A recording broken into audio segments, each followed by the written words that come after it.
आज के वीलॉग में हम बात करेंगे कि सुप्रीम कोर्ट ने रजीम चेंज ऑपरेशन यानी साइफर केस की समाअत से क्यों इनकार कर दिया है। और हम ये भी बात करेंगे कि इलेक्शन कमीशन ऑफ पाकिस्तान दोनों सूबों में वुज़राए आला की तैनाती के बावजूद इलेक्शन शेड्यूल देने में क्यों ताखीर कर रहा है। और बहुत अहम खबर से आपको मतला करेंगे कि इमरान खान को नाअहल करने के लिए अब इश्तिहारी डिक्लेयर करने का इंदिया कौन दे रहा है। और हम आपको ये भी बताएंगे कि पाकिस्तान किस तरह से एक सिविल वॉर के दहाने की तरफ बढ़ रहा है।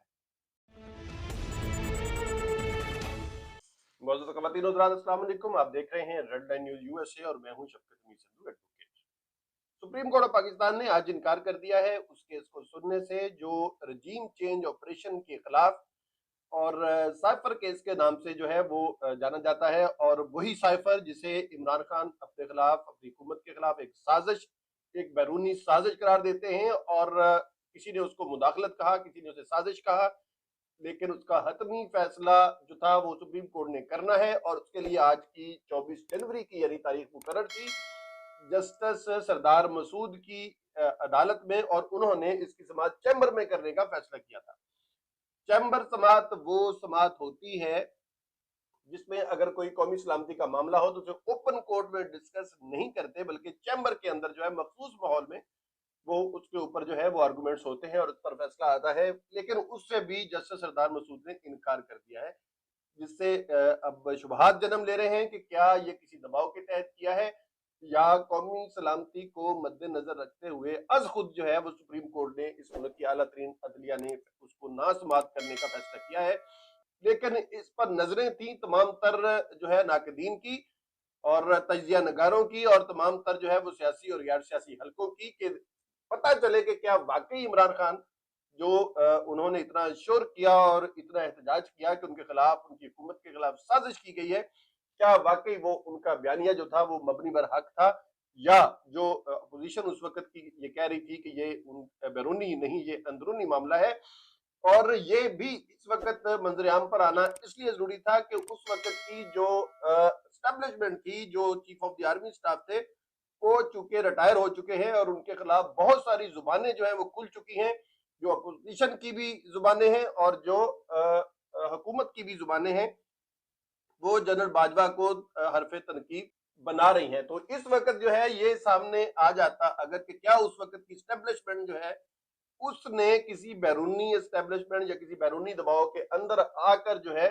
वो ये रजीम चेंज ऑपरेशन किया था, तो कौम को अगले इंतखाबात में या अपने आइंदा के जो है अपनी हक के राय दही इस्तेमाल करते हुए उनको जो है वो इसकी मुआवनत होती, वो इसका फायदा उठाते और एक बेहतर फैसला करने की पोजीशन में आते। लेकिन सुप्रीम कोर्ट ने आज जो है वो इनकार कर दिया है उसकी मजीद समाअत से। दूसरी तरफ इलेक्शन कमीशन ऑफ पाकिस्तान जो है वो दोनों सूबों में, पंजाब में और केपीके में वुज़राए आला की तैनाती के बावजूद जो है वो इलेक्शन शेड्यूल अभी तक नहीं दे पा रहा है। और जो है निगरान हुकूमत जो है पंजाब की खासतौर पे वो बड़ी बड़ी जो कलीदी जो पोस्टें हैं, जो ओहदे हैं, वहां पर अपनी मर्जी की तैनातियां कर रहे हैं। जैसे आज एक मोहम्मद अनवार जो कि इमरान खान पर कातलाना हमले की जेआईटी के अहम मेंबर थे, जिन्होंने अदालत में आज चालान सबमिट किया था, वो उनको पहले ना तो सिर्फ उनको जो है वो बहावलपुर तैनात कर दिया गया लाहौर से उठाकर, और फिर उनकी जो है वो जेआईटी से खिदमत जो है वो भी वापस ले ली गई। यानी निगरान जो हुकूमत होती है, निगरान जो सेटअप होता है, उसका ये किसी तरह से मैंडेट नहीं होता कि वो इस तरह की जो एक नेशनल लेवल की एक इंक्वायरी है वो उसके अंदर भी मुदाखलत करे। निगरान हुकूमत का मकसद ये होता है कि जब तक अगली मुंतखब हुकूमत वजूद में नहीं आती है वो मामलात को रुकने ना दे, बस उनको एज इट इज जो है वो कैरी ऑन करती रहे। यानी सरकारी मुलाजमीन की तनख्वाहें जाती रहे, तरक्याती कामों पर काम होता रहे और दीगर मामला जो है वो खुशरूबी से चलते रहे। सूबा जो है उसके इंतजामी मामलात में कोई तातल ना आए, उनका ये काम नहीं होता, बल्कि ये निगरान हुकूमत का मैंडेट ही नहीं होता कि वो इस तरह के इश्यूज को जो है वो छेड़े। जबकि वहां पर सीसीपीओ लाहौर चेंज किया जा रहा है, आईजी पंजाब जो है उसकी तब्दीली की जा रही है, और दीगर ऐसे मामलात हैं जिनसे ये नजर आ रहा है कि इमरान खान का ये जो एक खदशा है कि ये निगरान वजीर आला जो है वो हुकूमती पार्टी जो है मुस्लिम लीग नून और पीडीएम जो है और जरदारी साहब जो है उनके बड़े करीबी रफाका में से हैं और चौधरी शुजात साहब के बड़े करीबी रिश्तेदारों में से हैं। और ये परवेज लाई की जो है वो मुखालफत भी करेंगे और ये पीटीआई का रास्ता भी रोकने की कोशिश करेंगे। ऐसे में जो है एक नोटिफिकेशन तो जारी किया है इलेक्शन कमीशन ऑफ पाकिस्तान ने, जिसमें यह कहा गया है कि अब से तमाम तर तबादले और जो है जो उखाड़ पिछाड़ होती है सरकारी मुलाजमीन की, ब्यूरोक्रेसी की, वो उस पर पाबंदी आयद कर दी गई है। साथ साथ उन्होंने तमाम जो पंजाब हाउस और दीगर जो वज़रा को जो घर मिले हुए होते हैं, जो दफातर मिले हुए होते हैं, जो ऐसी पॉलिटिकल पब्लिक प्लेसेस होती है, वो तमाम तर खाली करने का भी उन्होंने नोटिस जारी किया है और साथ उन्होंने तबादला जात पर भी पाबंदी आयद की है। लेकिन सवाल ये पैदा होता है कि उनको जो मौका दिया गया है कि वो इस नोटिफिकेशन और अपनी तैनाती के बीच के अरसे में जो अहम तब्दीलियां करना चाहते थे वो कर चुके हैं, क्या उनको भी वो वापस लेता है या नहीं लेता है। और साथ साथ जो है वो आपको ये भी हम बाखबर रखना चाहते हैं कि इलेक्शन कमीशन ने अब इंदिया दिया है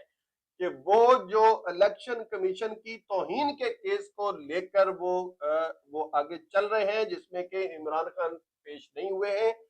और इमरान खान ने हाई कोर्ट से उस पेशी के ऊपर जो है और उस पेशी पर हाजिर ना होने के नतीजे में इलेक्शन कमीशन की तरफ से नाअहल करने का जो खदशा था वो उसके ऊपर जो है वो रोक लगाई हुई है, उसकी पाबंदी लगाई हुई है हाई कोर्ट ने। लेकिन अब इलेक्शन कमीशन ने एक नया जो है वो पैंतरा बदला है इमरान खान की मुखालफत में और उन्होंने इंदिया दिया है कि इमरान खान चूंकि पेश नहीं हो रहे हैं तो वो उनको इश्तिहारी डिक्लेयर करेंगे।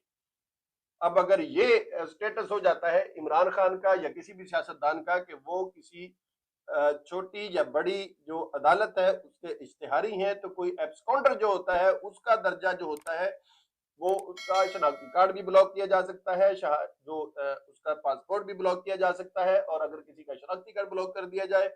और अगर किसी का पासपोर्ट ब्लॉक कर दिया जाए तो फिर वो इलेक्शन लड़ने से जो है वो ऑटोमेटिकली नाअहल हो जाता है। और अब ये साजिश के ताने बाने जो है वो मुतनाज़ा इलेक्शन कमीशन और खास तौर पे चेयरमैन इलेक्शन कमीशन राजा सुल्तान की जानब से जो है वो ना सिर्फ बुने जा रहे हैं बल्कि इसका इंदिया भी दे दिया गया है। और सबसे जो एक बुरी खबर है और जो बदतरीन खदशात बड़ी देर से जो मईशत के मुआशी जो माहिरीन हैं वो जिनका वो इजहार कर रहे हैं मुख्तलिफ मोरब के ऊपर, वो ये है कि पाकिस्तान डिफॉल्ट की तरफ बढ़ रहा है।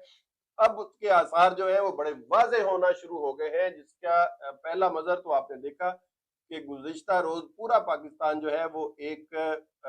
अंधेरे का शिकार था, एक कंप्लीट शट डाउन था, यानी जैसे जंग का माहौल हो, पूरा पाकिस्तान अंधेरों में डूबा हुआ था। और जो वजूहत सामने आई हैं वो वजूहत यही हैं कि वो टेक्निकल फॉल्ट इसलिए आया था कि हमारे पास डॉलर नहीं है और हमारे पास पेट्रोल खरीदने के डॉलर नहीं है और बैंकों ने जो है वो एलसीज जारी करने से मना कर दिया है और पीएसओ जो पाकिस्तान का सबसे बड़ा तेल दरामद करने वाला अदारा है, वो उसके जो पाकिस्तान के ऊपर जो सर्कुलर डेट है वो 600 अरब से ज्यादा बढ़ चुके हैं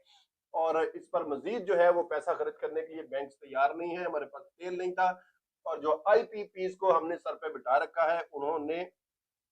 उन डॉलर्स को बचाने के लिए, अखराजात को कम करने के लिए अपनी जो प्रोडक्शन थी उसको मिनिमाइज किया हुआ था। अगर जो हमारा ट्रांसमिशन का सिस्टम है उसके अंदर अगर 6000 मेगावाट से जो है वो लोड कम हो जाए तो ऑटोमेटिकली हमारा ट्रांसमिशन सिस्टम जो है ट्रिप कर जाता है, जिसकी वजह से फिर उसको बहाली के लिए बहुत बड़ा वक्त चाहिए होता है, क्योंकि दो हमारे न्यूक्लियर रिएक्टर भी काम कर रहे हैं जो बिजली पैदा कर रहे हैं और वो जब दोबारा उनको रीबूट किया जाता है तो फिर वो 2 दिन से ज्यादा वक्त लेते हैं, उनका लोड इस पे आ नहीं सकता था। और आईपीपीज ने जब दबाव के बाद जब नेपरा ने नोटिस लिया और फिर जब काम शुरू किया तो वो 6000 का जो एक लोड था वो उसको पूरा होते होते जो है वो तकरीबन 30 घंटे 24 घंटे लग गए थे। इसके बाद जो है वो सिस्टम के अंदर बिजली आहिस्ता आहिस्ता जाना शुरू हुई और फिर उस सिस्टम को तकवीत देने के लिए अगले रोज यानी आज 24 जनवरी को भी पूरे मुल्क में जो है गैर एलानिया लोड शेडिंग की जाती रही, कहीं पर आ रही है कहीं पर जा रही है। तो इस तरह से ये बात साफ जाहिर हो रही थी कि पाकिस्तान जो है वो किस बदहाली की तरफ जो है वो बढ़ रहा है। और सिविल वॉर के जो है खदशात वो माहिरीन ने जो है उनकी निशानदेही करना शुरू कर दी है, क्योंकि पब्लिक मैंडेट जो है अगर उसकी जो है वो उसको वेलकम नहीं किया जाता तो फिर अवाम के अंदर एक बेचैनी पैदा होती है। और जो पब्लिक का पैसा है अगर उसको भी गलत इस्तेमाल किया जाए तो फिर पैसे की कदर कीमत जो है वो अवाम की नजरों में कम होना शुरू हो जाती है। जैसे मैं आपको बताऊं कि बैंकों के अंदर जो हमारा पैसा पड़ा हुआ होता है वो हमारी गवर्नमेंट जो है उसका 90+% जो है वो खुद उठा लेती है सूद के ऊपर, और बैंक्स को जो है उसका सूद अदा कर रही होती है। कमर्शियल बैंक तो मजे से खा पी रहे होते हैं, लेकिन अगर वो पैसा जो है वो ना वापस मिलने की उम्मीद पैदा हो जाए तो फिर हर चीज जो है वो धड़ाम से गिर जाती है। और वो अकाउंट जो है जिनके अंदर आपका और मेरा पैसा भी पड़ा हुआ है, जो कोई 5,000 हो सकता है, कोई 10,000 हो सकता है, कोई लाख हो सकता है, कोई करोड़ों में हो सकता है, अगर वो पैसा जो है वो बेवकूत हो जाए या उसके वापस मिलने की उम्मीद आपको हुकूमत से ना रहे तो फिर हर शख्स की बेचैनी जो है वो आपको सिविल वार की तरफ लेकर जाती है। इसके बाद जो पब्लिक मैंडेट को रोकने के लिए जो गैर जरूरी तबादले किए जा रहे हैं निगरान हुकूमतों की जानब से, ये निशानदेही करते हैं कि पब्लिक की बेचैनी जो है वो इस वजह से बढ़ सकती है। फिर जो नए तरक्याती मंसूबे हैं अगर उन पर भी रोक लगा दी जाए, उनको भी रोक दिया जाए तो पब्लिक के अंदर जो है वो बेचैनी बढ़ जाया करती है। और आप देखें कि अगर आपके पास बेतहाशा पैसा आपकी तिजोरी में पड़ा हुआ हो और आपके पास जो है खरीदने के लिए कोई ऐसी आइटम दस्तयाब ना हो जिससे आपने पेट भरना है, जिससे आपके रोजमर्रा के मामूलात चलने हैं, तो फिर वो पैसा भी बेईमानी हो जाता है। और फिर अगर आप जो है वो गवर्नमेंट के खिलाफ वोट देना चाहते हो, आपके वोट का हक भी रोक दिया जाए, आपकी जो पब्लिक मनी है वो भी आपकी दस्तरस में ना हो, तो फिर ये सारे हालात जो है वो नाजरीन आपको उस बेचैनी की तरफ लेकर जाते हैं कि हर शख्स जो है वो फिर अपना हक खुद लेने के लिए घर से बाहर निकलता है। और ये सिचुएशन जो है ये कौमों की जिंदगी में बारहा आ चुकी है और ये सिविल वॉर की जो है वो अलामत हुआ करती है। और सिविल वॉर के बाद कोई मुल्क बचा नहीं करते। अब तो इंडिया जैसे मुल्क ने भी हमें श्रीलंका की तर्ज पर जो है वो देखना शुरू कर दिया है। अब तक के लिए इतना ही। अपने मेजबान शफकत संधू एडवोकेट को इजाजत दीजिए। अपना ख्याल रखिए, अपने इर्द गिर्द का ख्याल रखिए और अपनी आज़ादी का खसूसी ख्याल रखिए। पाकिस्तान जिंदाबाद, पाकिस्तान